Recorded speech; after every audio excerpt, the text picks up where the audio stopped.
मंगलवार जाजपुर जिलार कोरे निर्वाचन मंडल जह्ना ग्राम बलदेवजीउ मंदिर 23तम वार्षिकोत्सव महाडंबर अनुष्ठित हो परिप्रेक्षी में महाप्रभु महास्नान नूतन वस्त्र परिधान गरुड़ पूजा कलश यात्रा घट स्थापन सूर्य पूजा यज्ञ षोडश पूजा बड़सिंहार बेश गीता पठन जगन्नाथ पठन अष्टष्टमक गोपूजा गुरुपूजा सन्धार यज्ञ पूर्णाहुति कार्यक्रम सन्धार आरती भजन कीर्तन प्रभृति कार्यक्रम अनुष्ठित होता।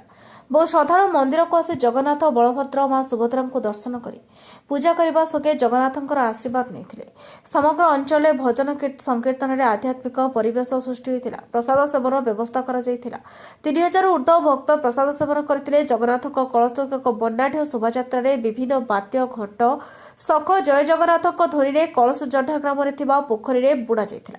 ए ग्राम समस्त बुद्धिजीवी उपस्थित थे। भक्त मैंने पवित्र पूजा उत्सव में मंदिर प्रांगण में उपस्थित रही जगन्नाथ दुर्लभ दर्शन पूर्वक कृपालाभ करते। मुख्य कर्ता भाव चोरदा ग्राम समाजसेवी तथा मंदिर कमिटी मुख्य प्रफुल्ल कुमार बोईताईकर पुत्र अभिलाष बोईताई विधि अनुसार पूजा अर्चना करते। जड्ढा ग्राम समस्त ग्रामवासी सहयोग करते। व्यासनगर प्रदीप कुमार बोईताई रिपोर्ट रायपति टीवी।